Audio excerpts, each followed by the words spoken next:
Thank you for that BCBP clap. Well, as you all know, Archie is my mentor. So, did he use PowerPoint? No. It has no power and it has no point. So I'll be doing just the same. And thank you for having me here. I'm Jun Gacias, Brotherhood of Christian Businessmen and Professionals from Alabang East Chapter. I'm married for 25 years this year with that woman, my ex-girlfriend. We are blessed with 3 wonderful daughters. 2 of them are already working. So isa na lang. And we joined the Brotherhood in 2005 and I'm happy to be here. I hope so too. Anyway, the title of my talk for today is What is God Like? This is a very difficult talk. It's unimaginable. It's indescribable. To take us days, not even hours, days to discuss what is God like. But I'm fresh from Guam. We gave a weekend CLP. So coming here, I was, talking to myself and say, this should be the easy part. Hindi to nosebleed. Hindi to nosebleed. And then I said to myself, I might just as well enter the G-Force door at the left. Sasayaw na lang ako, hindi na ako magtutok. Coming from Guam, my daughter asked me, Dad, what did you do in Guam? I gave some CLP talks. What actually did you talk about? That's the hard part because I told them something they already know. So I'm saying this to all of you guys.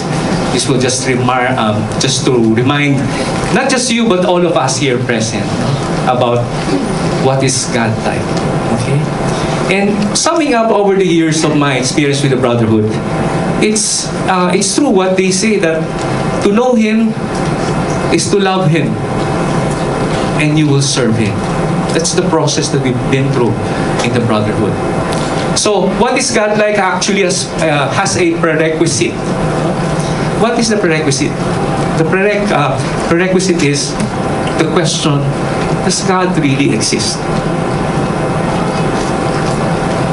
Does God really exist when people say so?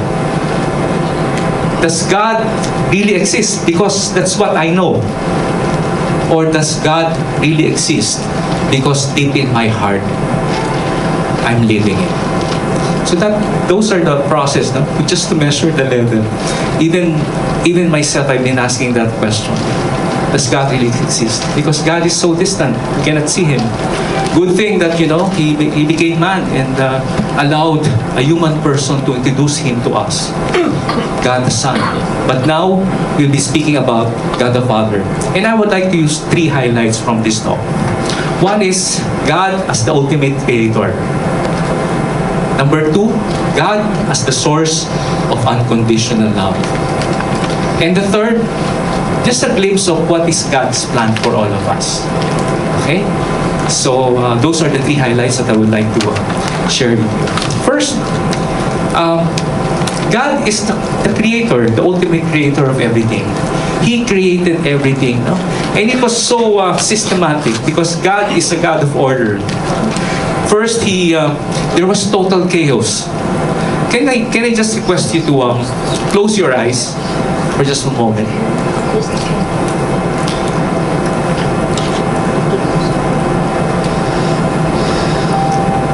So imagine you're doing something very important in your working place and then somebody turned off the light. Describe your reaction. Okay. So that's the end of the exercise. Open your eyes. It's so disabling, when there's no light. It's total chaos. Probably quite different if you're deaf or blind. Deaf or mute. But if you're blind, it's very difficult to move, right? And that was during the time of the beginning, no? That's why from the chaotic stage, because of God's love for us, He created the world, no? The day and night, the waters above and the waters below, the dry land and seas, the sun, the moon and stars, birds, water and creatures, living things, and then man. So it's not true what they say in the radio that God created the world in 6 days and the rest was made in China. It's not true. It was so systematic that the last thing He did was to create the most important creation, and that is man. Why is that so very important? Because if you are to remember something from my talk, siguro ito na yun. We were created in the image and likeness of God. We were created just like Him. We can be co-creators and all. We are created in the image and likeness of God. So let me tell you sort of a trivia. What is the very first distortion in the Bible? When the serpent told Eve, you and Adam, if you eat this apple, you will be like God. So that's a total distortion because God created us in His own image and likeness, and yet here comes the serpent offering you an apple, saying that if you eat this, you will become like God. Okay? So that's the distortion. And what's the result? We are living a life trying to prove that we are worthy to be loved by that same God. But it is also true that when God created us, He gave us freedom.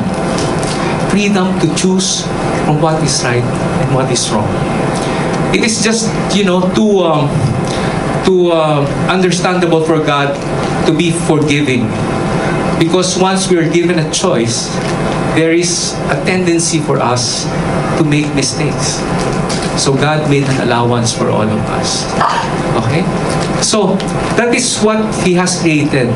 That's why we will now turn to the second point, that God created, that God is the source of unconditional love. Okay? Because of our tendency to commit mistake. Now, in order for me to demonstrate that or to illustrate that, let me bring you back to the story of the parable of the prodigal son. Okay? Remember the story? Of course, we've been hearing it since elementary. Okay? The son came to his father and asked for inheritance. And we all know that during that time, it is customary, they interpreted it as when you ask for your inheritance, when your parents are still alive, it is as if you want them dead. That's worse. Okay? So, the son, the father, as generous as he is, he gave the portion of the inheritance to the son. And then the son, what happened? Went away, had a good time, and squandered the money. To cut the long story short, he became poor. Life has been very difficult. So he imagined the status of all the people living in the house of his father. He said, I would rather be with my father and be a servant. So one day he decided to come home, and nearing the house, he saw his dad running to him and embraced him. And then he said, Father, I have sinned against God and I have sinned against you. Please, I am not worthy anymore to be your son. Just treat me as one of your servants. Now, what did the father do? He asked for the servants to bring the robe and bring the sandals. Again, the sandals is as a symbol of restoring the status of a person. So you can just imagine, no?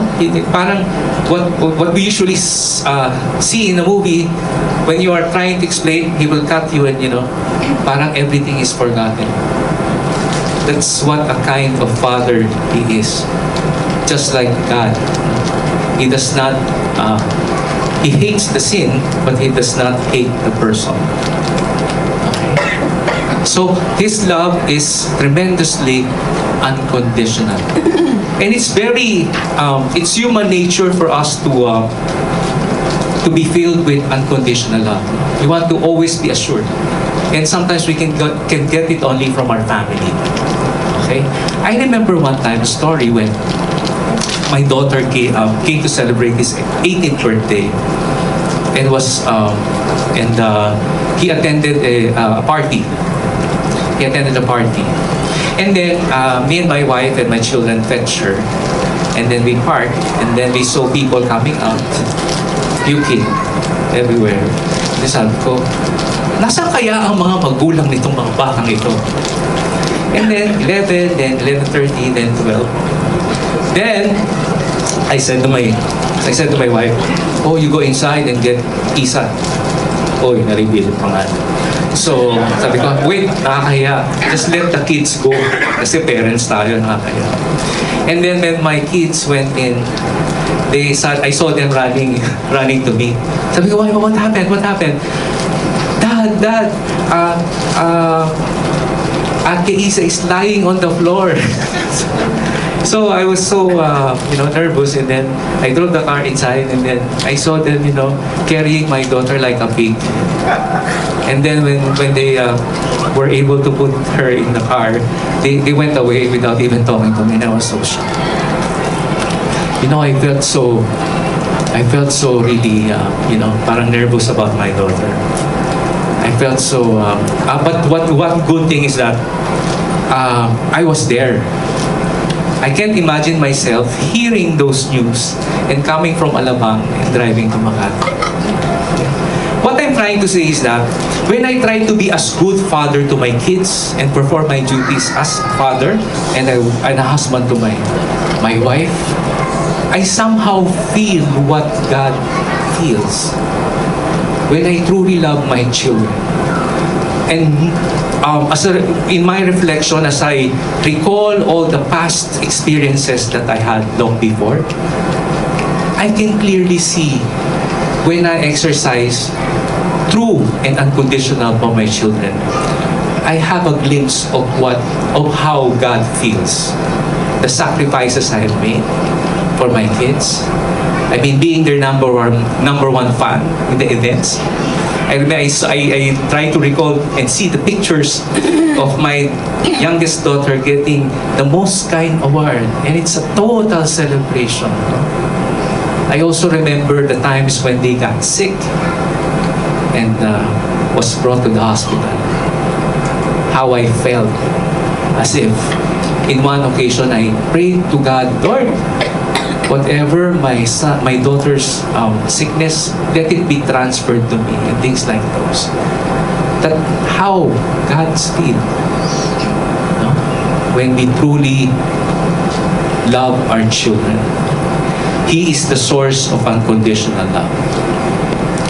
Okay, so when He is the source of our unconditional love, how does it feel for us when God is not present? Of course, we can still do good and make good of our lives. But the question is, what motivations and until when can we be able to do all the good things for our lives? We will, at some point, we will not prosper because of the too many challenges that we'll be confronted with. Okay? So we should look up to the kind of example that God is showing to us, that unconditional love. The third point I would like to share with you is God's plan. The life that we have here on earth is just a dress rehearsal. Okay? So let me tell you a story. It's from Father Dave Concepcion.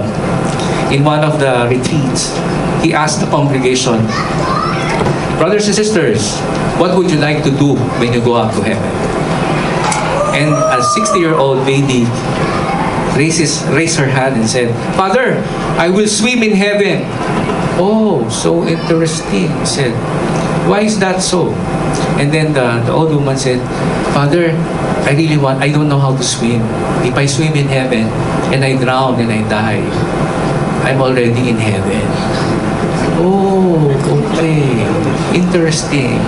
So let's imagine that. Let us try to visualize that. And then you were in heaven, and you were in the sea, and then you were trying so hard to swim. And from a far away place, people are laughing. So you were curious, you stand up, why are you laughing? And they said, why are you trying so hard to swim when we can walk? Oh, so you can walk on water, just like Peter. So what's the moral lesson of the story? Brothers and sisters, we do not know what is in store for us in heaven. This is just, the things that we experience here on earth is far more. I mean, what we expect to experience in heaven is far more than what we are experiencing here on earth. Okay? So what I'm trying to say is that this is a journey of the brotherhood. We're not selling BCBP. We're not selling this community. What we are selling is God. What we are selling is Christ. So it's an invitation for us to journey with the brotherhood who have the same, thinking of trying to be good. What we expect is that not anymore a choice between good or bad, but good and better. That is what we try to achieve in the brotherhood as we try to take care of one another as brothers and sisters. Okay? So, actually, if I remember it right, when I was first invited to give the talk of what is God like, I said to myself, I don't know how to start. So what I did is to do a Bible to all the brothers in our chapter and said, I asked, what is God like to you? And that was 11 o'clock in the evening. And then I was so surprised that, as early as 5 o'clock, ting, ting, ting, ting, messages are coming in. Let me just share with you what they've written. So, God is like a friend to me because I can talk to Him. God is like a father because He is a great provider. God is like the wind. You don't have to see Him in order to believe that He is the reason that you are breathing anyway. God is like a Hallmark card because He cares enough to send the very best. God is like our parents, endlessly nurturing, loving, and forgiving. God is like a doctor because He heals. God is like a complete lover because He acts both like a father and a mother to us. God is like my dream because I want to live and realize Him eternally. God is like a phone because He answers every time I call. God is like the vast ocean, powerful, deep, gives light, mysterious, and mostly unexplored. God is like a compass because compass guides us to the right direction and path. God is like my bank, BPI, that makes the best happen. God is like living water because we will never thirst. Brothers and sisters, what is God like is like what is Jesus like. It's personal to each person. It may have some similarity, but what is important is whatever it is, the way that we describe God does not diminish His gloriousness. Even the way we worship or the way we pray, it does not diminish His all-powerful being, His gloriousness. Now, those are the three highlights of the talk. No? One is, I said that God created everything, and the most important thing of that is that we were created in His image and likeness. We do not have to prove anything to God because He loves us no matter what. That's the second, because He loves us unconditionally. Sa Tagalog, magandang pakinggan. Pag-ibig na walang pasubali. And the third one, God has a plan for us. God has a plan for us to be with Him eternally. Not just for a period of time, but to be with Him personally. So, when we connect that to know, to love, and to serve, We try as much as to know about the God who created us. Because in the process, we are going to love Him. And because we are created in the image and likeness of God, the way we evangelize is simply to be Christ wherever. Not just in the marketplace, not just in the home, but everywhere. That is the way we evangelize. We become like Christ. Okay? So, what I would like to share with you is an experience of our family. I think the most difficult part of our lives was when my eldest daughter had a thyroid cancer. I was newly installed chapter head, and then the sad news came. So I really don't know how to talk to God on that. God, you installed me as the head of the chapter, and yet you have given me this burden for 3 years. And then, but it was, but as I look back now, everything was taken care of. Everything was well provided for, because during that time, my wife just retired from her work, and he has plenty of time to be with my daughter. And all turned into good. I remember the scene when, I was wheeling my daughter to the operating room. I cannot imagine that moment where I saw the operating room with all these nurses and 3 doctors surrounding her. I don't know how to feel. I feel I'm numb. But having that very difficult responsibility of taking care of community, and at the same time looking up to the welfare of my children, was so difficult.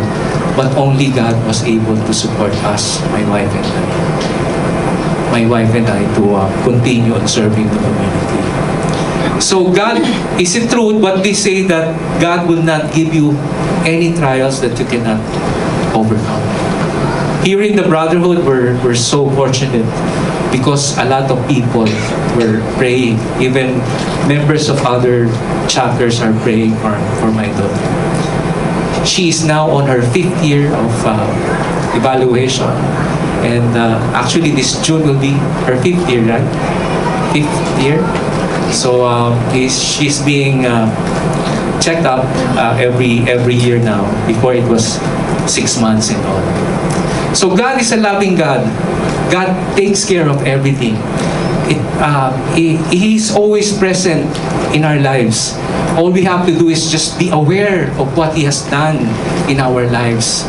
All the victories, all the healings, all the blessings that the family to the family that we have received. Sabi nga, it's true what they say that in order to believe in God, it's just simply counting all the blessings on a daily basis, on a daily basis that we receive personally or with our family. Now, I would like to conclude that if ever there is one commonality between what is God like, God is love, and so are we. So what we bring to our community or the people that we encounter with is the word love. And I would like to share with you a poem that was shared to me. The title of the poem is Fall in Love. Probably some of you have already encountered this. But before that, let me just give you a short summary. God is love, and since we are created in the likeness of God, therefore we are like God. We need to receive the love of God so it can overflow to those whom we love, because we cannot love by our own effort. It is God that empowers us to love. Fall in love. Nothing is more practical than finding God, than falling in love in a quite absolute and final way.